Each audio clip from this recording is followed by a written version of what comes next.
Charlie Kirk's assassin confesses on Discord. A TikTok deal has been reached. And raging Florida boys. What a mess. Welcome to the Jay Sheldon Show. Happy Tuesday. Yes, it is Tuesday, a blur day, and we got a lot going on. There's a whole bunch of stuff in the news here. And we're going to take a look at it, cover it for you, let you know a little bit about what we think about it. Wherever you may be across the land, we appreciate you popping in here. Be sure and hit that follow button. We're live right now on X and Rumble. Best place to watch us is on the Rumble app. Make sure you download that. It's free. And then just follow along with the Jay Sheldon Show. You can watch it there on the app. Danny, good morning. What? Oh, looks like AJ wants in on the chat today. I can't tell you what that means, but I got it, AJ. Thank you for writing in under the chat. And I'm not sure I can make that out either. I think it says the Jay Sheldon Show is the best ever, and everyone should buy his sponsors' products and hit the follow button. Is that true? Is that what that says? I think so. I'm not sure. We'll have to we'll get an official translator in here and check it out. Man. This has been a long morning already. So we got a lot to cover, including the fact that the suspect in the murder of Charlie Kirk, 22-year-old Tyler Robinson, reportedly has admitted his involvement in this murder in an online conversation on Discord. Now, if you don't know what Discord is, it's an app, and it's basically let's see, where is Discord? There we go. So Discord looks like that. And mine is set up for my work. So my company is in here. We got a whole bunch of different chat messages. And then we can go here, and you can see we've got all kinds of different rooms set up. And every morning we have what are called the dailies meeting. So we go in there, and we're all together, because some of us work from home, some of us work from the office, some of us are out in the field, and so everybody can gather in one online place and talk about an update on what we're doing. So that is basically Discord. It's an online chat room. There's all kinds of Discords, all kinds of shows have their own Discord channels, and apparently, just before his father turned him into authorities, this moron signed into his Discord and confessed. Robinson's message included an apology saying, "Hey guys, I have bad news for you all. It was me at UVU yesterday. I'm sorry for all of this." Now, this revelation comes from while ongoing investigations are still happening, in which Robinson is reportedly not cooperating with authorities. That message was sent out Thursday night, about 2 hours before officials say Robinson turned himself in. A member of the group chat shared an image of the conversation with the Post, confirmed that it came from Robinson's account, and the person spoke on condition of anonymity to protect their privacy and fear of harassment. Now, the FBI, of course, is investigating this matter, but don't forget, for anything like that they do, the FBI needs subpoenas. So it takes time.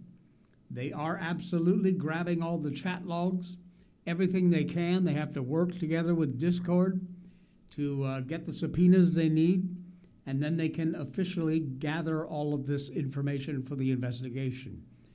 Robinson's background, complicated at best. He was very high achieving academically, with an ACT score in the 99th percentile. Involvement in gaming communities, increasingly radicalizing his views over recent years. The family described him as an introvert, but with a sense of humor. A former friend noted that they're sharing game past, but at the time of the shooting, Robinson seemed entrenched in a hostile mindset towards Kirk and conservatives in general. Now, this Discord conversation shows members of the group chat reacting to Kirk's shooting last Wednesday before the news broke that Robinson was allegedly involved. The group included about 30 people in this chat group. One friend wrote Wednesday afternoon, "Charlie Kirk got shot." And then somebody else said, "I just saw the video. Holy crap." Another user wrote about an hour and a half later, adding of Kirk, "Bro didn't deserve to go out like that. Sad." The only response from Robinson's account came the next day with the message announcing the bad news. The message, "I'm surrendering through a sheriff friend in a few minutes. Thanks for all the good times and laughs. You all have been so amazing. Thank you for everything." The investigation, of course, is continuing every day and night. Authorities trying to uncover this online chatter that suggests Robinson's orbit online may have had advanced knowledge of the shooting. At least 7 social media accounts had flagged September 10th in advance, with some flat out joking about Kirk's getting shot on that very date. And after the killing, those same circles openly celebrated it. Federal investigators chasing down all the deleted posts. There are many. IP addresses, account histories, just to see how deep this truly goes. Early signs are pointing to connections with radicalized online communities, including transgender activists tied to the shooter's partner. So, the news continues, and while we will get to the bottom of this, we just have to be patient. It's just simply going to take some time. In case you missed it, and I'm sure most of my audience did, including me, the Emmys happened.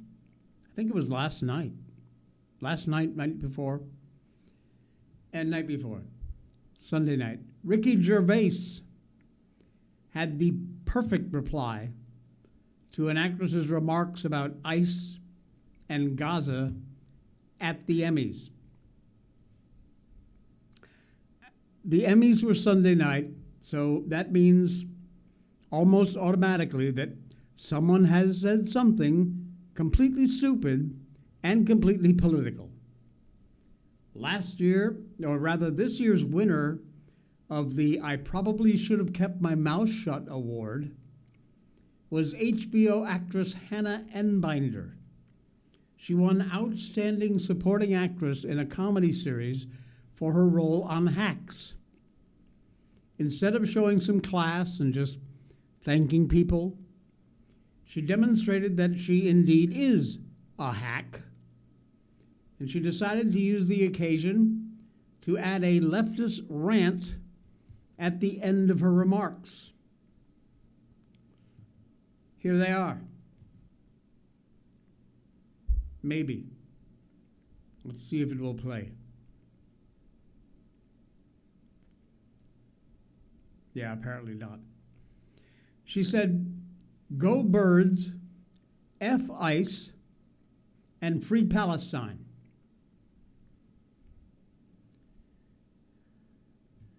Do we really need another Hollywood person trying to prove their leftist bona fides, showing they embrace the current thing?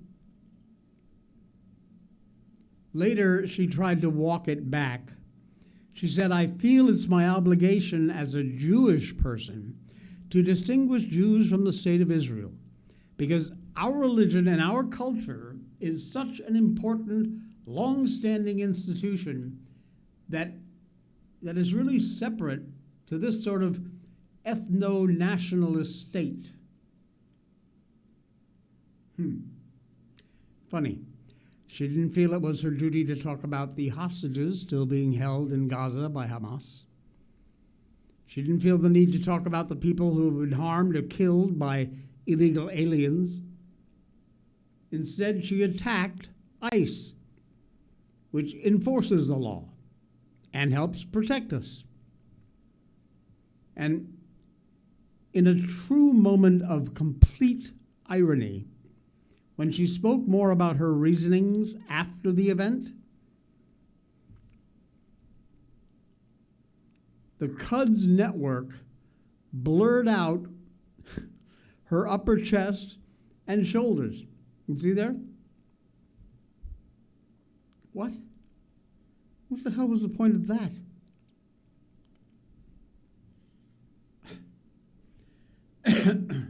She wants to free Palestine even as they censor her. And there is no Palestine. Another ironic twist in doing so, CUDS also blocked what appears to be a red hand pin that she was wearing in support. Some in Hollywood have worn that kind of a pin in support of a ceasefire in Gaza. In the wake of Endbinder's action, Ricky Gervais had the perfect comment. He laughed and said, "They're still not listening." No, Ricky, I'm afraid you're right. They are still not listening. Will they ever? Danny was busy watching football games all Sunday, most of them having a moment of silence for Charlie. Oh, yeah. The violent trans community, we are going to talk about them in a minute. Right now, we are going to talk about the best coffee you can possibly put in your cup, Blackout coffee.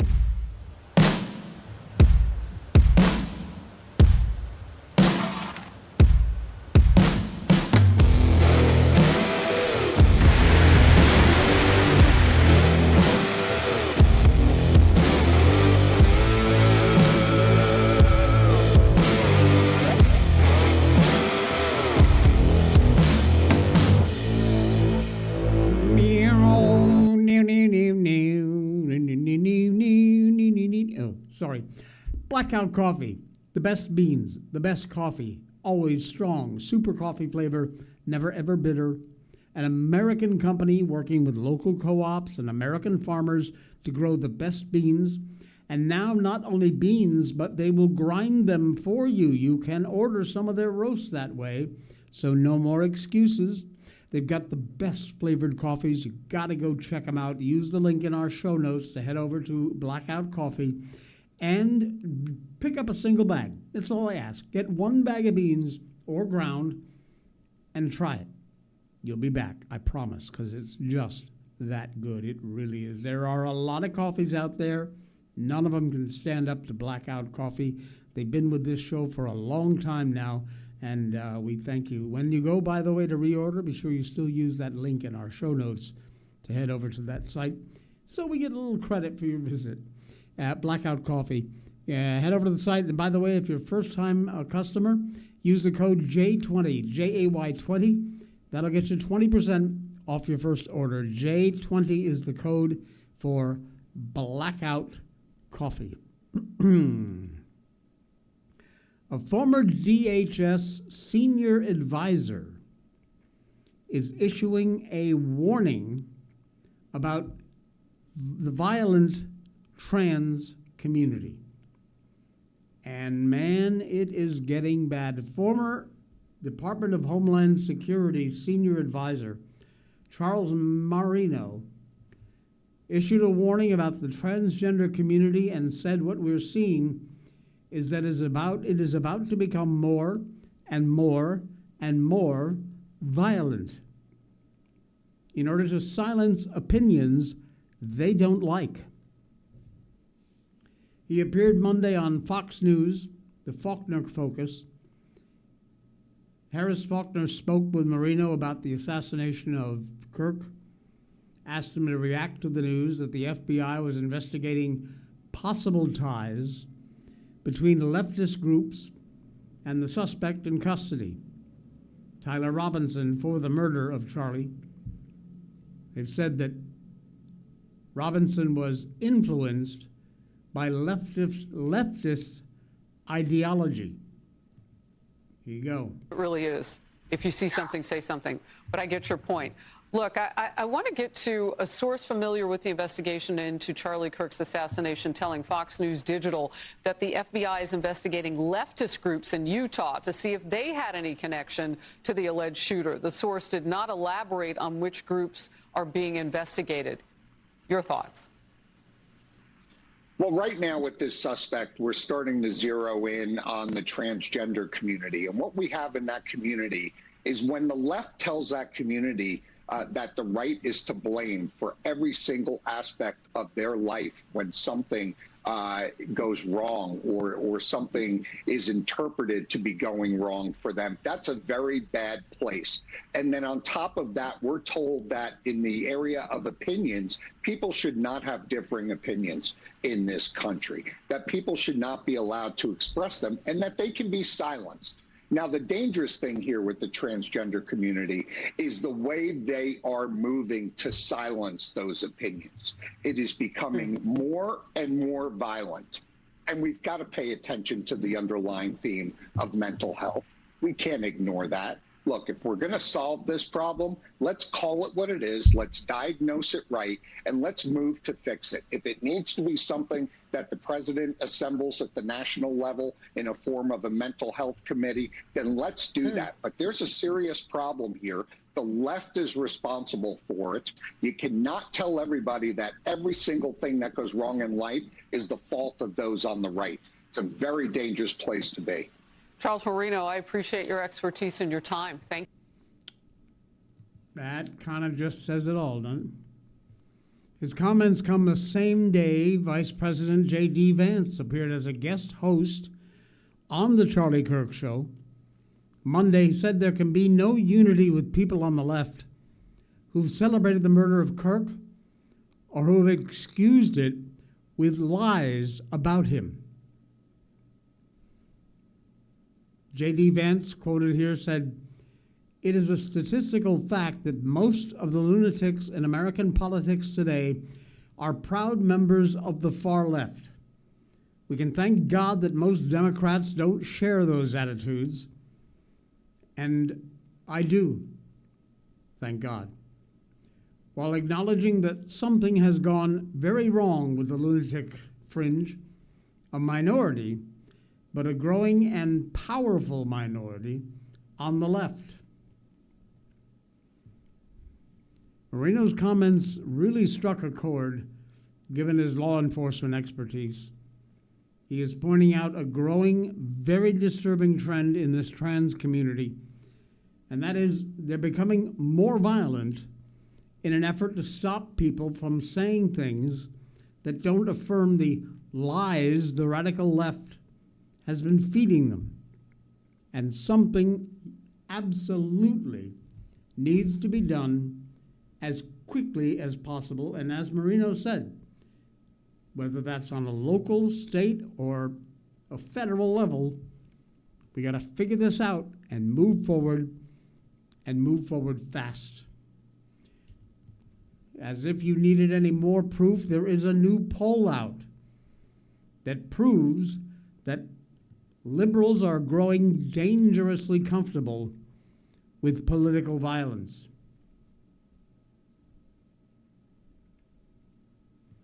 While the vast majority of you and I Americans continue to reject this political violence,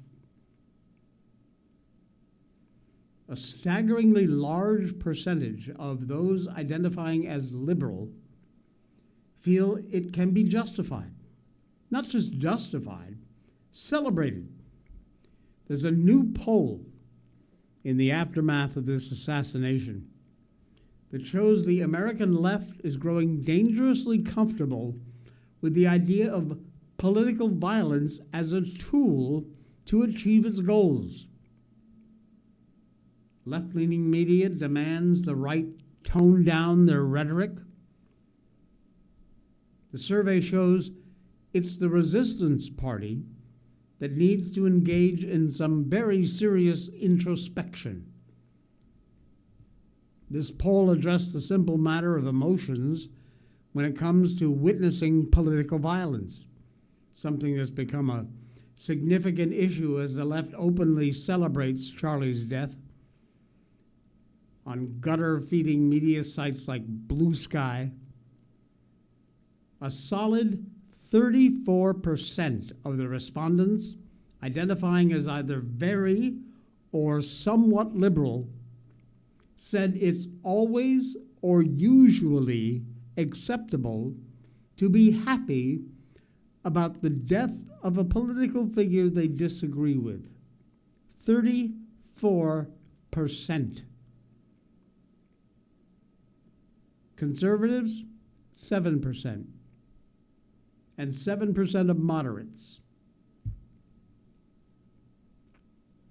Perhaps worse than simply having dark thoughts, such as those, another 42% of either very liberal individuals or those simply identifying as liberal believe violence can be somewhat justified. Here again, numbers drastically lower for conservatives, 9%, and moderates, also 9%. Now here's the thing. The 7 and 9% of conservatives in that poll is disgusting enough. But you're talking about a significantly higher portion of the American left that believes political violence is perfectly cool. And when it does happen, they say, perfectly okay to be happy about it.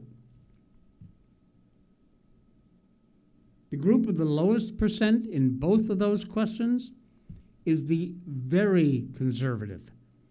I'm surprised that there's any percent at all, but the percentage is 3%.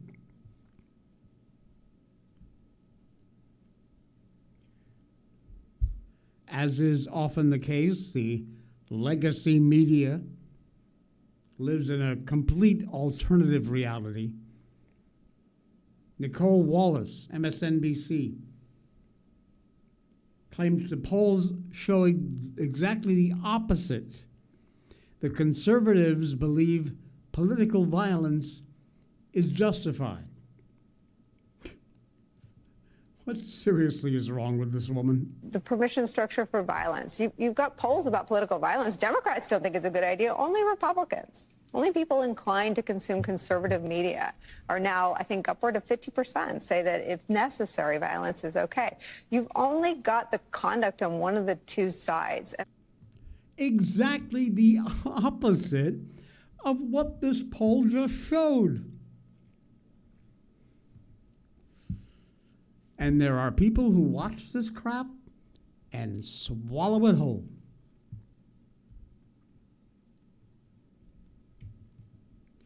Bit of bad news for President Trump. He can't fire the Fed's Lisa Cook before the FOMC meeting, according to an appeals court.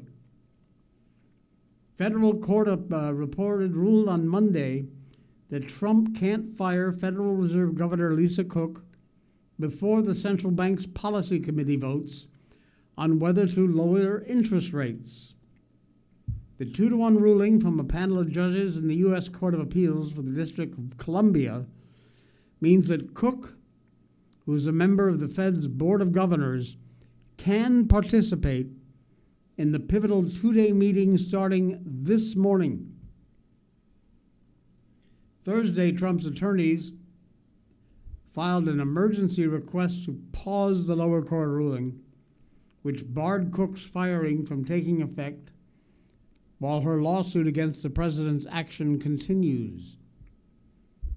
But the court said, nope, you cannot fire her. And that is going to be a mess.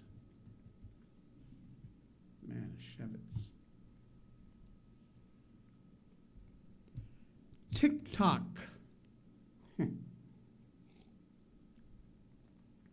Blackout coffee. Are you still using TikTok? Why? What did I tell you? President Trump announced that agreement to keep TikTok accessible to users here in the U.S.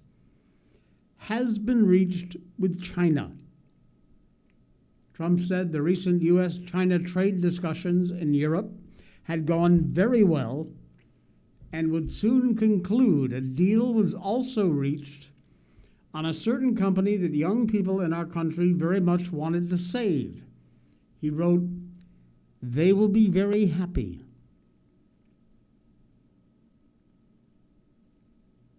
The statement followed a meeting in Spain between Treasury Secretary Scott Bessent and Chinese officials to discuss the future of TikTok.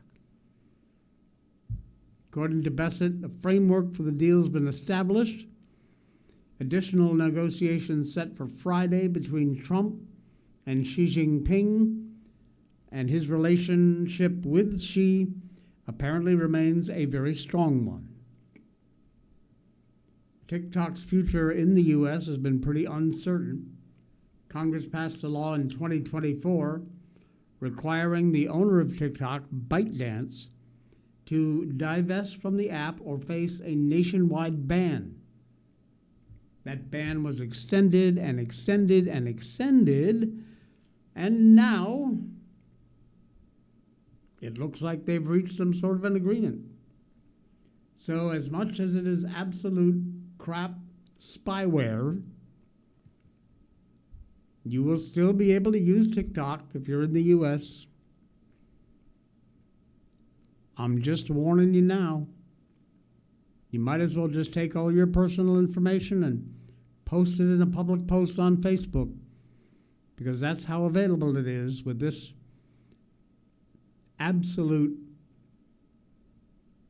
spyware app called TikTok. Danny says, this is why we're setting up a prayer station this year for a Scarecrow Fest.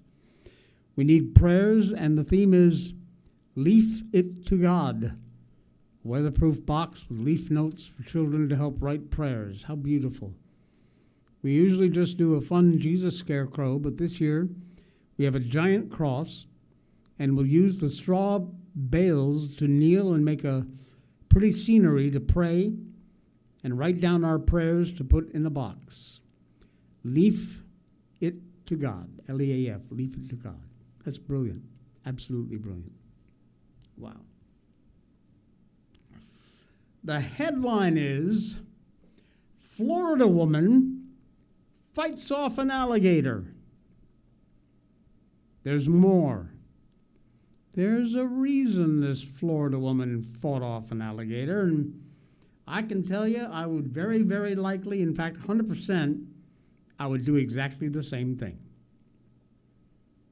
As she does every afternoon, Daniel Wright took her puppy out for a walk beside the creek behind her home in her Florida neighborhood. And what began as a routine Wednesday afternoon stroll with Dax, a 4-month-old Shih Tzu, turned into a harrowing attack by an alligator. Suddenly lunged out of the moss-covered water and yanked on the dog's collar. Wright said, the next thing I knew was I heard a squeak from my dog. I turned and looked, and an alligator had him. The alligator's front teeth were through the collar of my dog. Oh my God. Wright is a professional dog sitter. She said the alligator then tried to drag Dax into the water about 20 miles north of Tampa. I held onto the leash for dear life, Wright said, adding the alligator, which was about 5 feet long, also was dragging her into the water. She and this 5-pound dog were in about a foot of water, she said, when she used her right hand to grasp the dog's collar, pull him out of the water, and toss him back onto the shore. As she was rescuing the dog, the gator grabbed her left arm in his mouth. Wright, 53 years old, former college rugby player from Massachusetts, went into combat mode. She said, she's a former college rugby player. I started punching, elbowing, kicking, and kneeling, and I was lucky enough to get him flipped over on his back. During the struggle, the gator loosened his grip on her arm just enough she was able to pull it out of his mouth. Back on shore, she called authorities. Pasco Sheriff's Department responded, fire and rescue crews, 2 alligator trappers. Dax was safe, uninjured, but Wright, covered in moss and blood, had several bites to her arm. Ow! She said, I was so lucky it was a small gator, 5 feet. Anyway, she was bandaged at the scene, didn't require stitches, did have to get a tetanus shot and antibiotics. Trappers eventually caught the gator, removed it. Typically, these unwanted gators are killed after they come into contact with humans. The Commission didn't immediately respond to inquiries about Wright's encounter.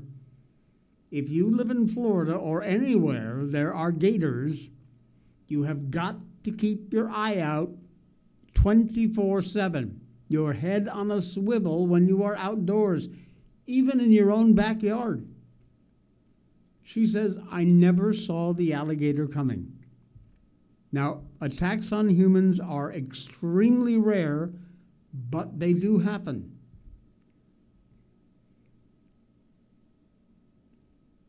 May, this past year, 11-foot gator tipped over a canoe and killed a 61-year-old woman in Central Florida.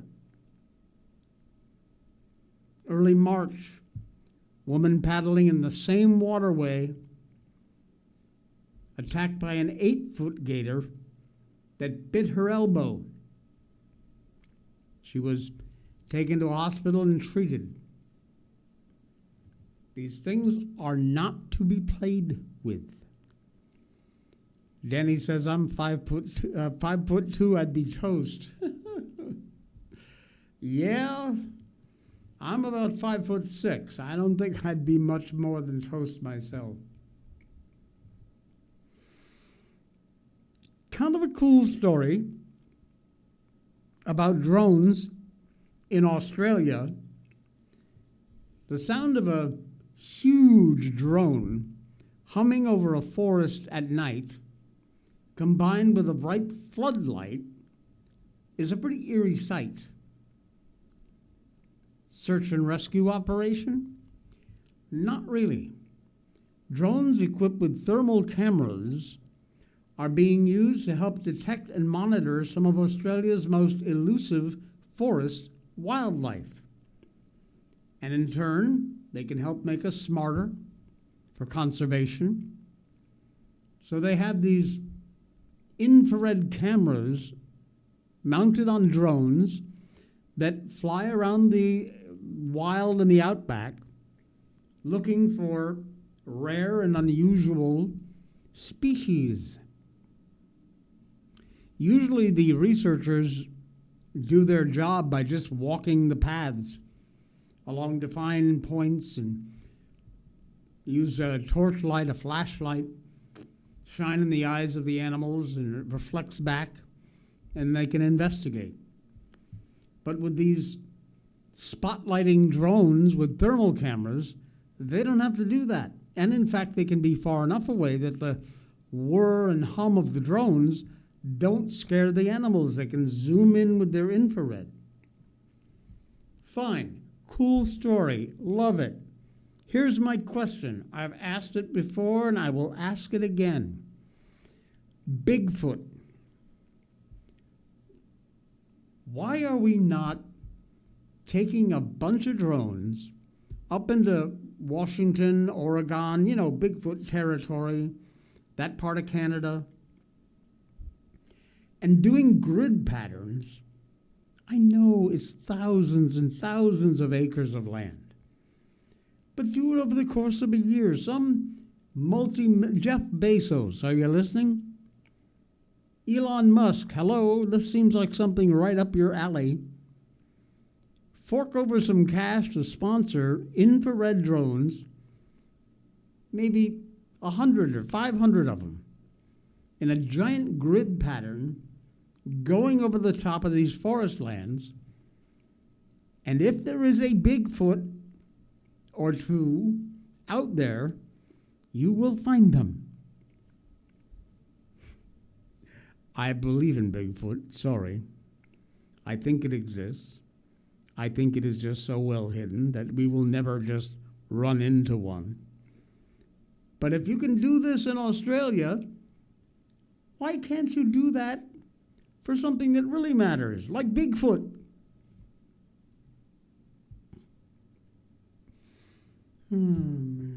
Okay, back to reality.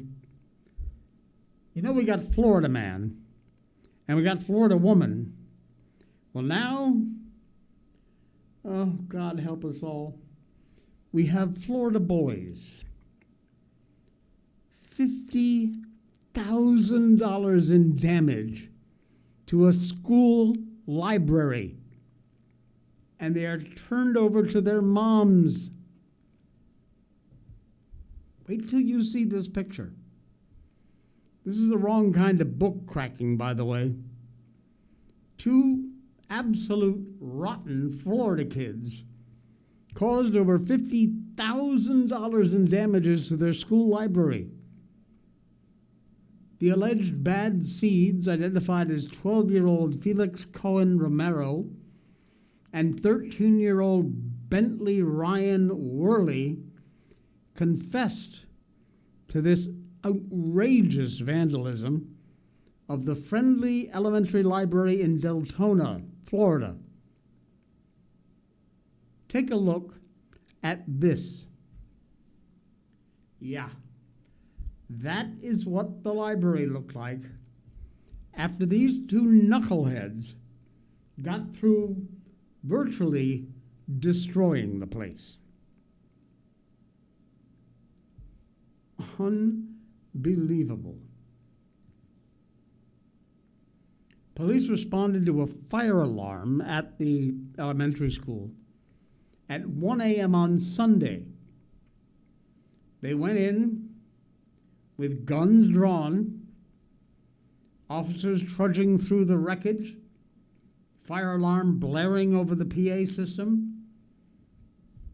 Body cam footage shows officers responding to a fire alarm, stumbling through a maze of books and debris scattered over several rooms in the quaint school library. A glass door was shattered, furniture broken, books tossed everywhere, graffiti scrawled on doors. Here they are. Oh yeah, we're going to show them to you. I got no problem with that. These kids are animals. And if they can't be held responsible because of their age, well, guess what, Mom and Dad? You're next. They then return to admire their work, do a little more damage late Sunday, which was why the fire alarm went off. The mothers of the two boys ratted them out, putting them on the hook for the massive repair bill. These rather meek-looking little boys, in those mugshots I just showed you, distributed by the Sheriff's Department, one of them actually has a little shadow of a mustache. Did you see that?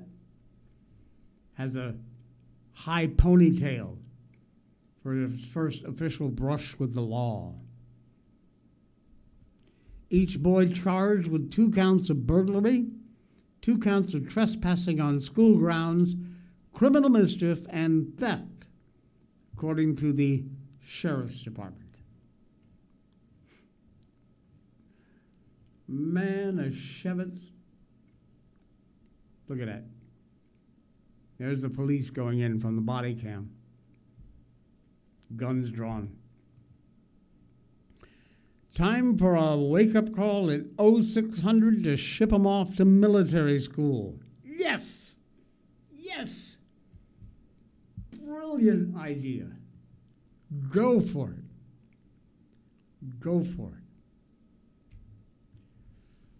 Finally, do you bring your shopping cart back to the store when you're done and you've loaded all your groceries into the car? I do. I always do. And if I find a couple of runaway ones, I'll collect those along the way. However, here, we have this system, which is similar to this story, where in order to get a cart, you have to take a coin valued at the equivalent of like $1, and you stick the coin in the little unlock device, and it undoes the chain. Then you go do your shopping, check out, bring your groceries to the car, and then if you want your coin back, you've got to go to the corral, put it in line, stick in the chain, and it pops open and you get your coin back. Apparently, Americans are completely baffled by this British shopping cart rule. Some U.S. stores are doing the same thing. Good. Rizbot? Supermarkets pushing customers to be more considerate. But an American who moved to the UK has gone viral after sharing her experience with the grocery shopping across the pond that they say left them baffled. TikTok, 155,000 views, described a recent trip to Sainsbury, one of the biggest grocery stores in London, comparing it to, say, a Walmart. Here's there you go. There's the device right there. See, the coin goes in there. It unlocks the chain from here, and off you go. She said this American can't comprehend it. It's easy, babe. You put $1 in, you do your shopping. If you want your $1 back, you put the damn cart back. It's a courtesy, folks. It's a courtesy. It's common sense. It's basic human decency, which then again, in this particular week, basic human decency has been a little bit missing. Here in the U.S., in a lot of places, shopping carts have been strewn across the parking lots, left just wherever. There are always places to put the carts. If they don't have to pay $1 to get one, they won't do it.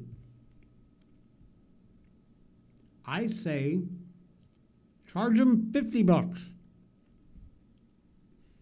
Oh, is this? Yeah, I think this is the actual video. Take a look at this. I was shocked at the grocery stores in the UK. There are some differences that I noticed as an American shopping at Sainsbury's, which is one of the biggest grocery stores in all of London. This one definitely felt like it was their version of Super Walmart. One thing I couldn't comprehend is the fact that you had to bring a coin in order to get a shopping cart. You also have to bring your own bags when shopping, because if not, they will charge you for a bag. And you were able to scan your own items as you're shopping. The first thing that I noticed was the meat selection was definitely different than what we have at home, and British people definitely love their sausages. So it's not ground beef, it's beef mince. British people will also find any excuse to put something into a pie or a pastry. They'll put meats, they'll put eggs. Anything can turn into a pie, pastry, or a roll. And some food names are definitely not allowed in the United States. Of course, you have everything you need for a Sunday roast or an English breakfast, like beans. They love baked beans, and they're very different than American baked beans. I have yet to try jacket potatoes, but that's on my list. You definitely won't see this at an American grocery store, but the eggs are not refrigerated, and you will never find these prices. And you have the iconic British... We don't refrigerate our eggs either. I mean, I used to be obsessed with keeping the eggs in the fridge. But yeah. I live in Malaysia, which is very similar. It used to be a British colony. So a lot of our stuff is left over from when they were here.